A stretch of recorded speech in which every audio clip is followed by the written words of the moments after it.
This is Critical Nonsense, our high-lowbrow show about culture, science, and tech. This week, Joey asks me about making new rules.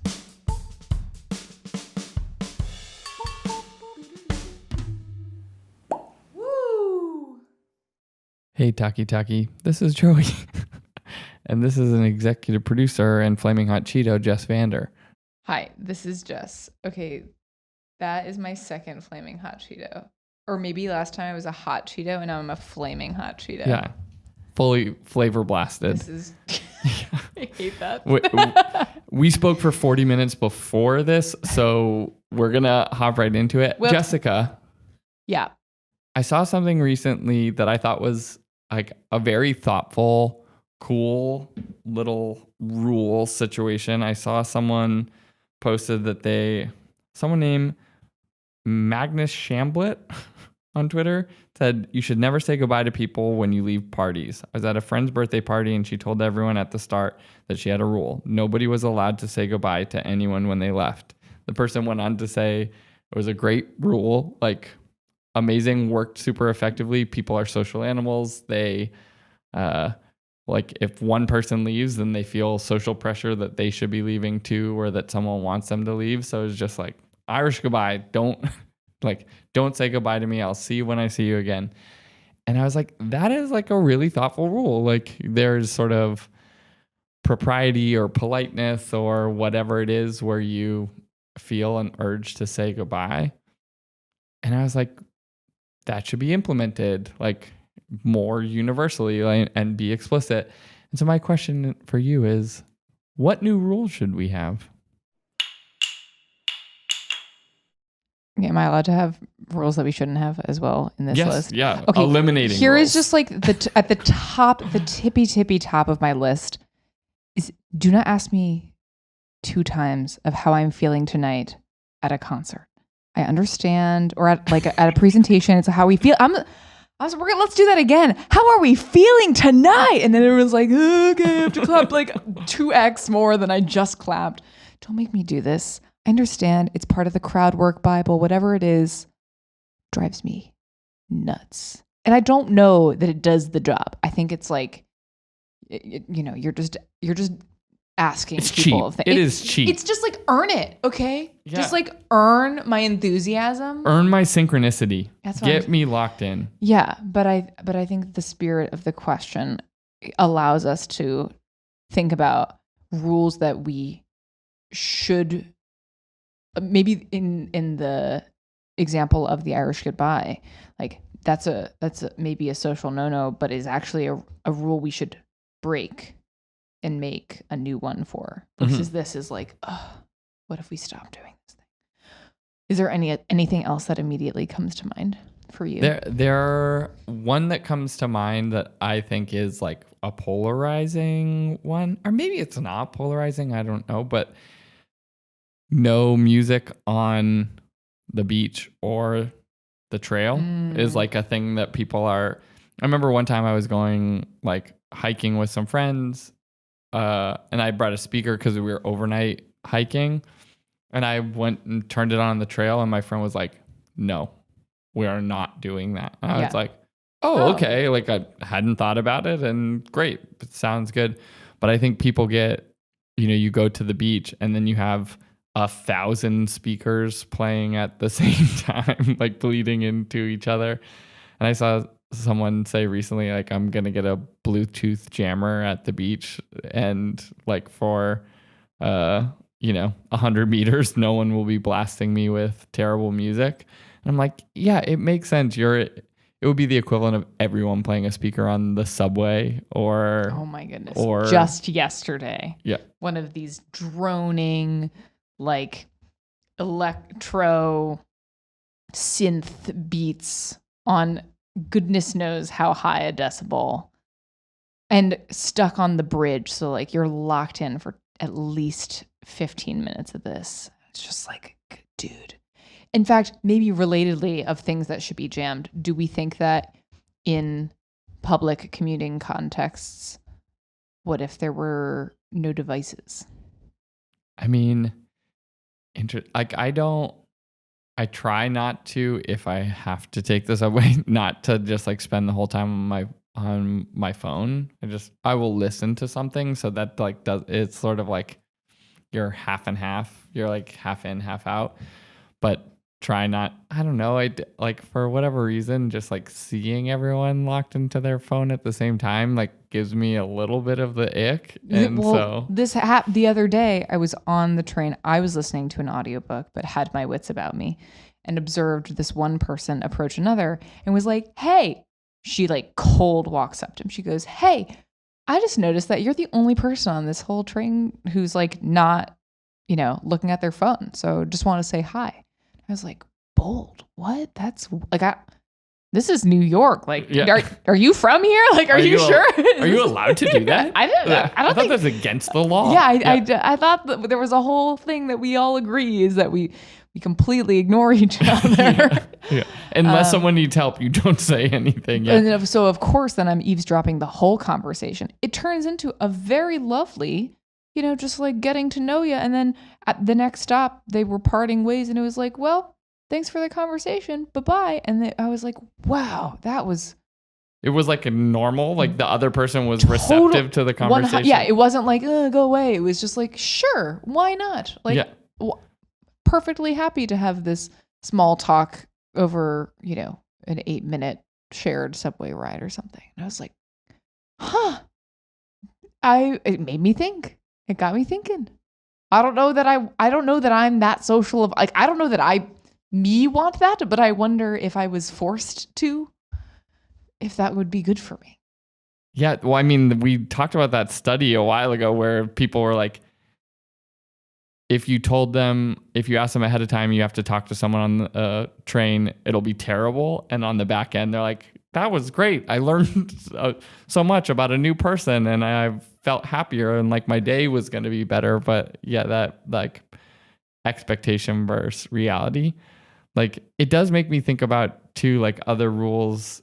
I mean, a lot of them probably have to do with social spaces, right? Like in your home, you set your own rules and are like alone. But that idea of like what is sidewalk etiquette, or I mean, I think in the party one, it's about sort of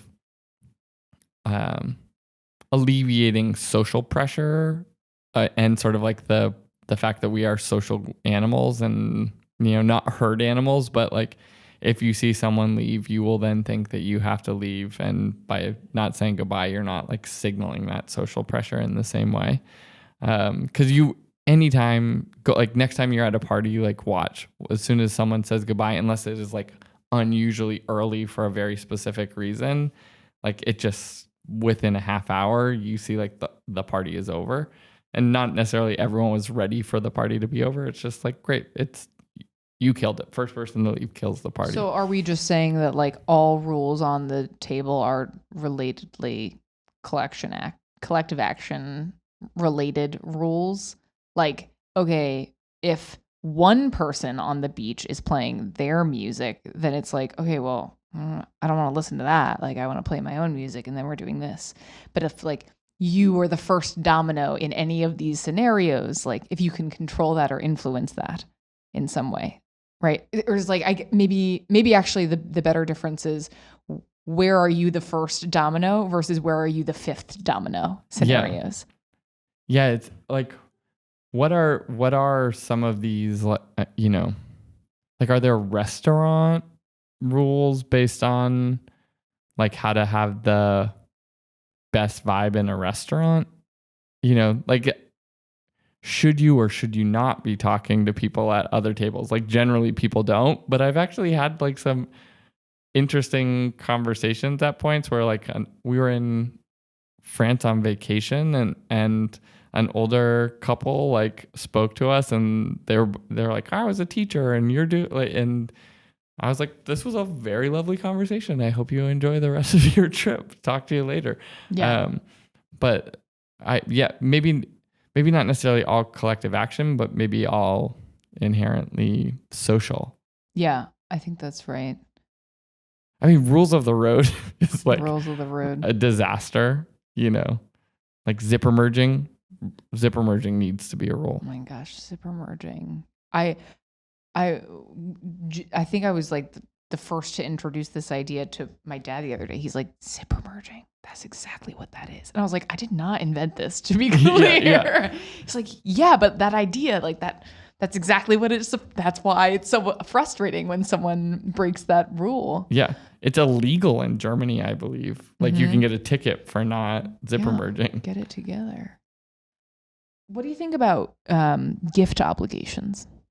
Ooh, this is probably a good area to like need some explicit set of rules. I mean, I think probably like the party example is like everyone's operating on a different set of rules, and the establishment of this is my party, here's the rules, like great, useful tool. Like you are going to set, like gifts are another one of like, do you come from a gifting culture? Is your family gift oriented? Like I want to be good at gifts, and then sometimes I forget, and then I'm, like, and then you're like, oh, just like for my cousins and my siblings, I've just sent money. I'm just like, here's money for your kid. Like, look, I'm thinking of you. I promise. And yeah. Well, and it's different than say goodbying, which people can react to in the moment. Instead, in a gifting scenario, say you're showing up at somebody's housewarming, you've brought a gift, the person next to you did not. Now all they have is guilt to sit with of like, oh no, I did not bring something. Was I supposed to? And then send them into a downward spiral. What's interesting is like we've done this before at like Emerson's birthday. We're like, no gifts, or other parents, but like people abide by their own rules. So like whatever it is, or it's like bring a book, or like that type of thing. Like you're not asking people to spend a lot of money, and people will still just show up and like, you got a $70 gift for a 5-year-old? Like, do I now have to buy $70 gifts for every party that the kid goes to? Now we're escalating, and there's no stopping this train. Yeah, I mean, the exact same thing. I was talking to my cousin at his kid's birthday party, where he was like, yeah, we tried doing no gifts one year, but then people broke that, and then everybody else felt bad. And so then it's just like, I guess we're just doing this. It's too powerful. Yeah. Like there are no brakes on this train. Yeah. But gifting is for sure like a great one. Man. Yeah. It's also interesting when it's in places where such things are not so firmly set. Like, unlike, say, rules of the road, or even, as I'd say, rules of the sidewalk, like there, in my mind, are actual rules of the sidewalk. Not everyone knows those rules. Like, don't just stand there in the top of the like subway, you dummy. Yeah, don't stand at the top of the stairs. Don't. That's a terrible place to be. Yeah. Or like the sidewalk operates like a street. Like all of those things. Yeah, right and left. There should be an answer to this, but. Actually, maybe a better example that's closer to what we're describing, that's not just like there's a right or wrong, is the dance. You know what I mean? When you're like, oh no, we're both in the middle, or we're both on the side, and there's like, which way are you gonna go? And then you both dance a little bit to each side, and you're like, oh, excuse me, sorry, whatever. And then you do that whole thing. It's like, in my head, the strategy, I feel like we talked about this a long time ago, is like the strategy is just like look where you intend to go, and then people will calibrate around you, but sometimes that doesn't work, and then you're like, no, we're both do you possess no mirror neurons? We're just careening towards each other. Yeah. I mean, are there any party rules that you party rules like if you were hosting a party, like is it like bring food, don't bring food? Is it bring beverages, don't bring beverages? People are always thoughtful and offering to bring something, and I feel like there's a very important window of, here is the type of thing, but do not tell me to bring something specific unless you are basically family. Yeah. But it's interesting in like the quest conversation that we've had in the past or things like that. Like I think you saying like people are always trying to bring things, like it is like, allow me to be useful, allow me to like earn my place. People, and then when you say yep. bring nothing, sometimes you're trying to be considerate and not sort of create an obligation for someone, but in turn what you're creating is like unease that they are coming and taking, you know. Or like if someone is sort of a giver, then they're coming and taking, and they're like, you did all of this and I did nothing and now I feel badly about it. Like, can you be explicit and be like, bring one chip, you know, like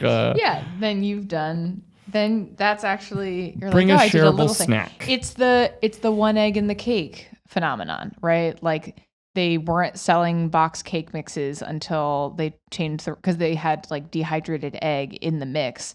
They changed the recipe so that you have to add an egg, and then they flew off the shelves because people felt like they made it that way. Otherwise, it was just like mix it with water. Didn't feel like they baked.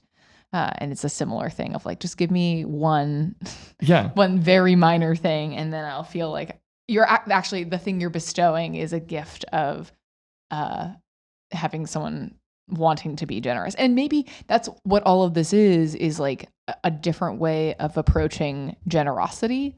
Like to say like, don't say goodbye is an act of generosity to relieve someone of a pressure, a guilt, or a sort of like having to navigate that weird social thing of like, but I know we have to go, but like she's just like really caught up in that conversation and I don't want to interrupt. It's like, allow me to give you this gift of like a free coupon.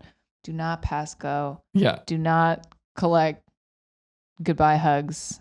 Go leave the party. Yeah, just go. Yeah, no, I think you're totally right, and it is that like it allows people to have a purpose or a sense of belonging. Like bringing a thing to a party allows someone to have a sense of belonging. Allowing them to leave a party allows them not to feel social pressure to do something outside of like what is their comfort zone, or like they're tired, they're ready for bed, or they have another social obligation they're having to choose between doing one or the other, or doing both.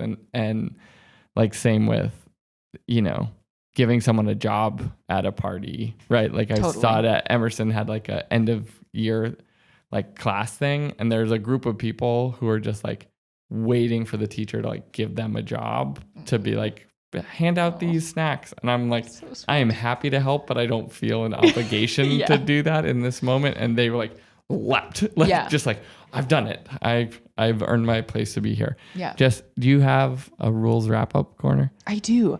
It's only striking me now that this whole idea of like, where should we be re-examining and making new rules for things is actually related to a conversation we've had ages ago about desire paths. Something that is sort of like a physical space where you see someone just wants to walk there, and that's where you should put a sidewalk. And I think that what we're talking about here is this like idea of social desire paths. How are we creating on-ramps and off-ramps and obvious ways to facilitate what is ultimately sort of like a natural social inclination? And that fundamentally is a gift of generosity to a group, a party that you're hosting, your friends, your family, and whatever it is. And we can be highly attuned to these things if we're willing to just question whatever is normal and say, actually, maybe let's just stop doing that. Yeah, let's not. Well, I think we did it. Me too. Critical Nonsense is a Sylvain production. Brought to you by See Ya. As always, we'd like to thank executive producer and Irish Goodbye, Jess Vander. You're welcome. We'd also like to thank sound engineer and concert legend Alex Contel, because he's musicking. No. What? What? Wait, what? What are you saying?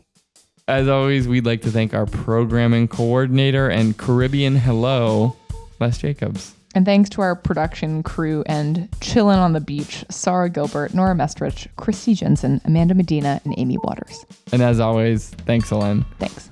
Special thanks to the Irish Goodbye. Wow. Maybe being slighted too long. They had it right all along. I see what you did there. Well, Bye. not saying bye.